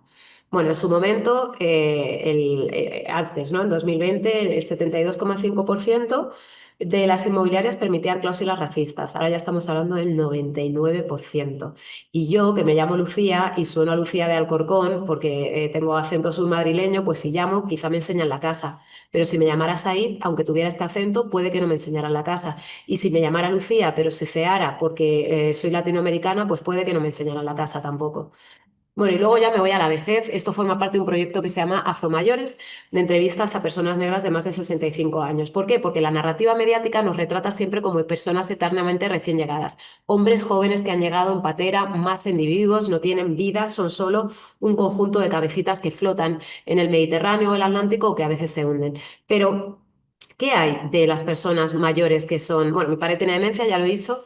Cuando vamos a cuando vamos a la neuróloga, la tipa nos pregunta que si habla castellano, a pesar de que le había llamado por su nombre, José. Mi padre es un Pepe, porque los nombres se los imponía por el santoral.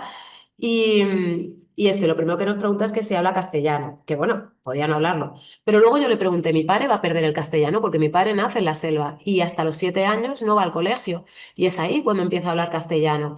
Y luego está la prohibición lingüística, ¿no? O sea, a ellos les impedían que hablaran su idioma, pero si estabas en la selva, pues era difícil que te controlaran, claro.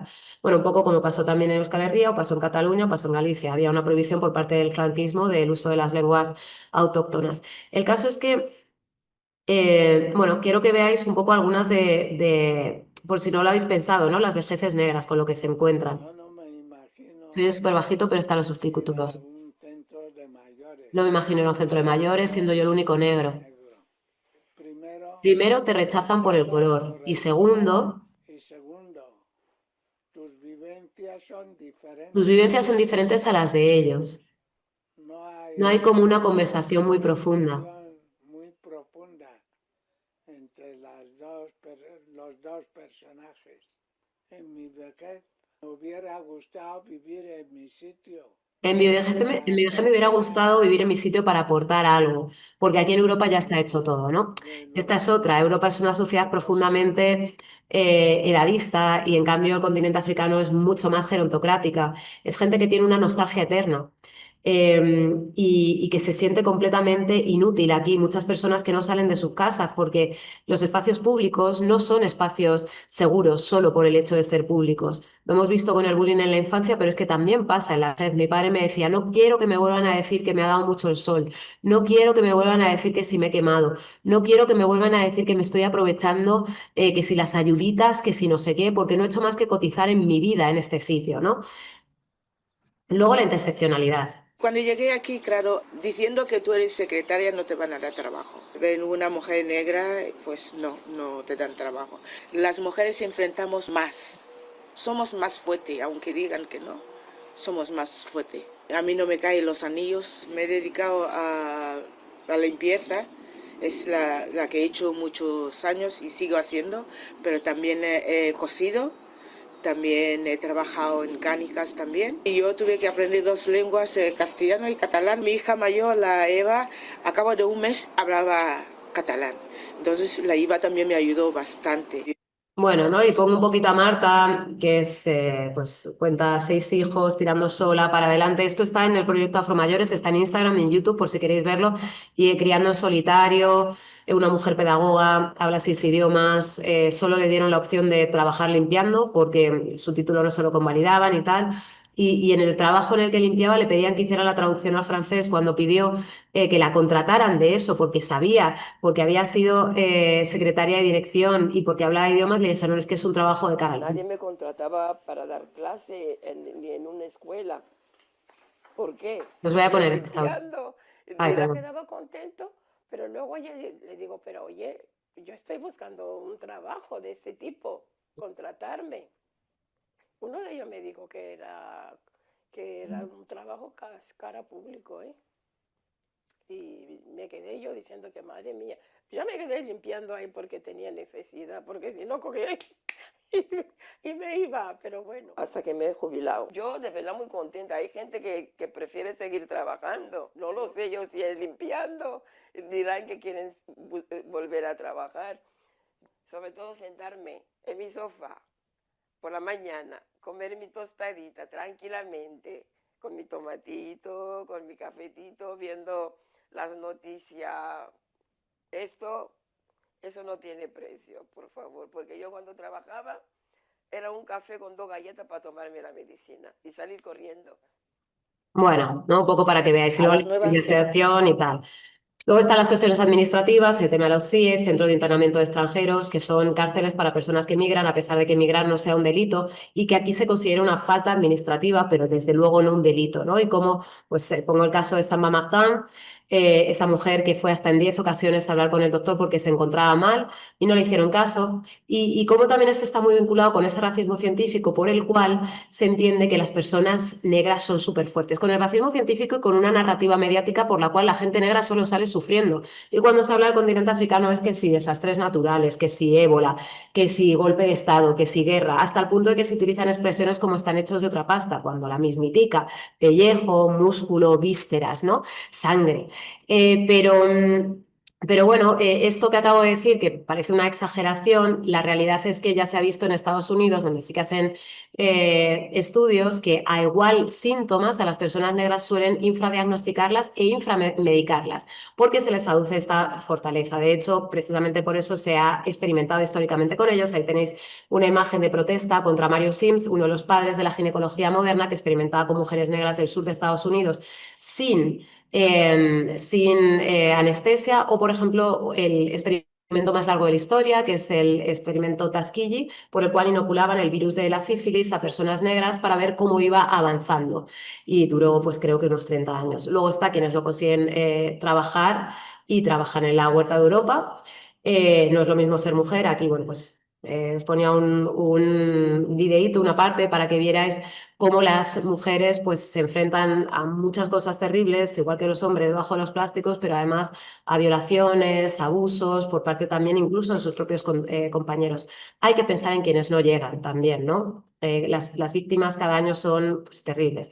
Las consecuencias: desafección nacional, creación de matrias alternativas. Cuando yo hablo tanto de Alcorcón no es porque Alcorcón sea perfecto, es un sitio lleno de gente choni, y choni en positivo, no como algo negativo, personas arrabaleras, orgullosas de esas periferias que se han construido con gente que tiene sus raíces plantadas en muchas macetas, tanto del Estado español como del mundo, con barrios de sacrificios construidas a mano por gente que solo trabajaba, perdón, que trabajaba lunes a sábados y que solo podía construir sus casas a mano, insisto, los domingos, u otras matrias, ¿no? Hay quien piensa que solo es de su madre o que es de un movimiento artístico complejo.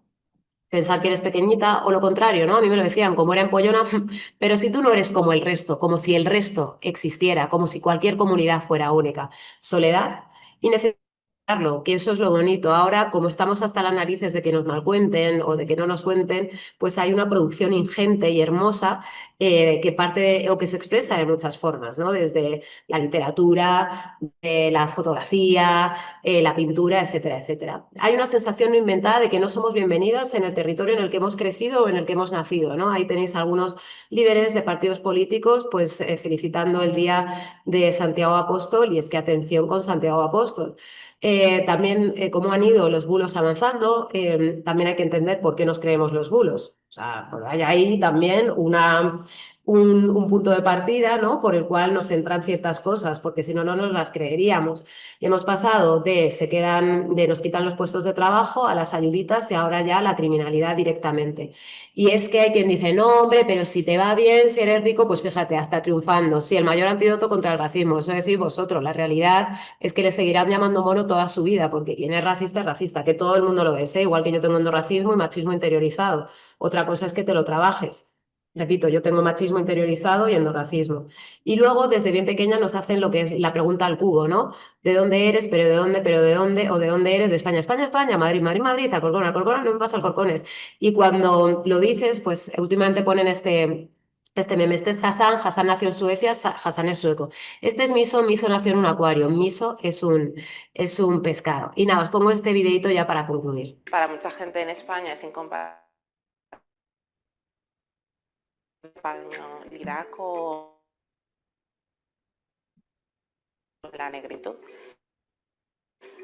Para mí no. Empecé a sentirme africano cuando me di cuenta de que cuando me mandaban a mí, a pesar de haber nacido en Torrejón, lo que querían decir es que me fuera a África. Conceptos tan cerrados como patria, nación, a mí me limitan personalmente y me limitan culturalmente e intelectualmente. Sería lo deseable que empezáramos a olvidarnos de banderas, porque las banderas son lo que iba adelante en las guerras que quisimos dejar atrás, ¿no? Los medios de comunicación es la estereotipación. Están reforzando la posición de dominio de las personas leuco-europeas. He asumido algunos de los estereotipos y a veces me he descubierto a mí misma con ciertos comportamientos infravalorativos hacia otras personas. Te llaman negro en el colegio, es como, ya tú te das cuenta y dices, pero sí, soy negro, pero ¿y eso es malo? ¿No? Empiezas a asociarlo con una serie de cosas. Creo que voy a estar toda mi vida buscando un lugar en el mundo en el que sentir que formo parte de él y no lo encontrar. Si eres un español blanco, heterosexual, de clase media o clase alta, que no ha salido de las 4 paredes que consideras que son España en tu puñetera vida, o solo lo has hecho de vacaciones, la identidad no es importante, seguramente. Tenemos que organizarnos de algún modo y decir, señores, estamos aquí. Bueno, pues eso, señores, señoras, estamos aquí. Y nada, prometo que ya acabo. Muchas gracias a todas las personas que os habéis quedado y también a las que habéis asistido en este rato. Espero que os haya resultado interesante. Bueno, perdón, había una cosa más. Ponía frente... ¡Ay! Bueno, claro. Es que queda una parte, no sé cómo estáis de ganas, porque ahora quería hablaros de movimientos feministas. ¿Os lo cuento súper rápido? ¿O os da pereza máxima? De verdad, que yo, o sea, lo entendería, ¿eh?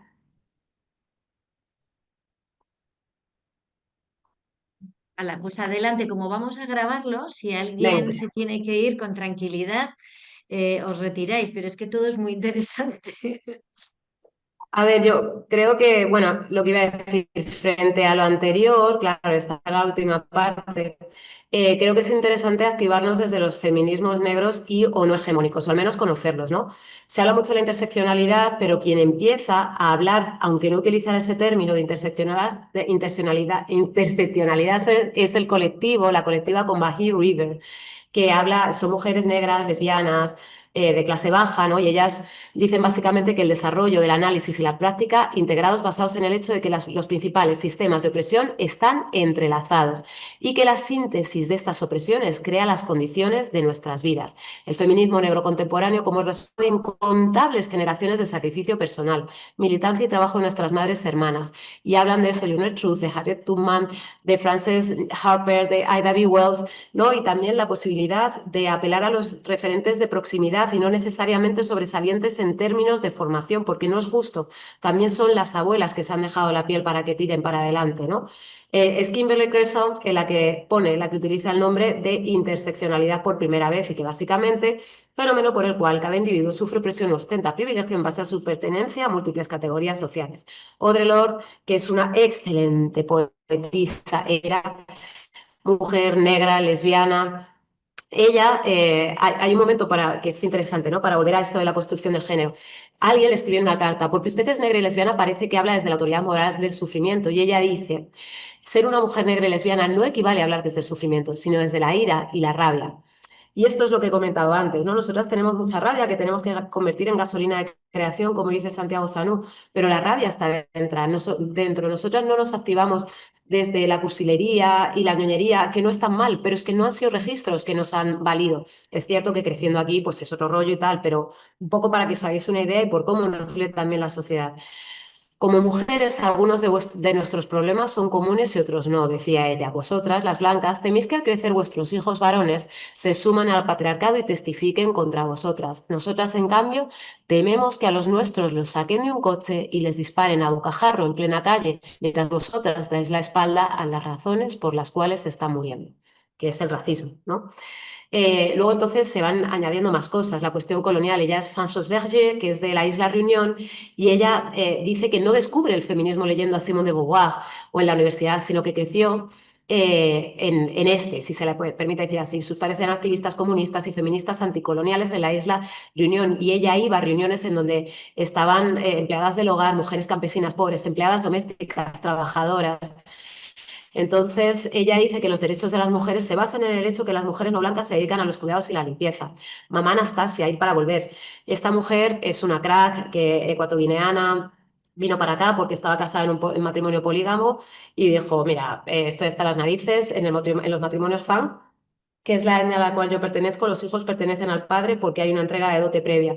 Ella se trajo a su bebé lactante porque a él no se lo podían quitar y aquí se formó, aprendió mil cosas y decidió volver a Guinea para impartir charlas sobre feminismo, pero en su idioma. Y cuando hablo en su idioma no solo me refiero al lenguaje, sino también a la cosmogonía, a los mundos con los que piensan, ¿no? También allí Wangari Maathai, que para ella la cuestión medioambiental, la tierra, los árboles, también son importantes, ¿no? En el mundo hay una nueva forma, una fuerza colectiva que moviliza a las personas por la paz. Es necesario que se vincule este movimiento con la protección del medio ambiente y que esta visión colectiva no sea solo para nuestro país, sino para toda África, ¿no? Empoderó a un montón de mujeres que son las que se han encargado de continuar su legado y también empezarlo con ella. Ella es Asha Ismail, que está luchando con el tema de la mutilación genital femenina, y lo hace desde el Estado español. Desde la diáspora también Lelia González, ¿no? Y ella era brasileña. Y también importante, ¿no? Entender cuando hablamos de privilegios, de cómo pues al final hay gente que se está activando desde Estados Unidos, incluso si eres una feminista negra pobre, con riesgo de que maten a su hijo porque la policía se las trae, vas a estar mejor probablemente que una mujer negra de Brasil. Y desde aquí hace siglos, ¿no? De Dominga de Moira y tal. Última sugerencia, apostad por los referentes de proximidad. Sí, se puede hablar, por supuesto, de la Nobel de Literatura que tuvimos, que es Toni Morrison, por ejemplo, ¿no? Una mujer negra estadounidense. Está bien, pero también pensad en los referentes de proximidad. Gente del Estado español, gente afrovasca, pero también sus abuelas, sus madres, que son quienes tienen cerca de casa y a las que muchas veces no dan valor. Con el proyecto Afromayores tuvimos la opción de poner las fotografías en los estos, ¿cómo se llama? En un centro de Alcorcón y hicimos visitas con institutos y estaban los chavales emocionados de, joder, pues mi abuela también esto, pues mi abuela también lo otro, y no les habían dado valor a su historia, ¿no? Porque ocupan sectores económicos que normalmente no son sexys. Es importante poner en valor a las mujeres de su entorno. Resulta vital salir de las lógicas de excelencia impuestas a las mujeres negras para ser valoradas. Tu madre puede ser una ama y tu abuela también. Y ya con esto me quedo. Aunque las madres, cualquiera puede ser una ama, repito, sin necesidad de ser astronauta. Y así, para. Muchas gracias.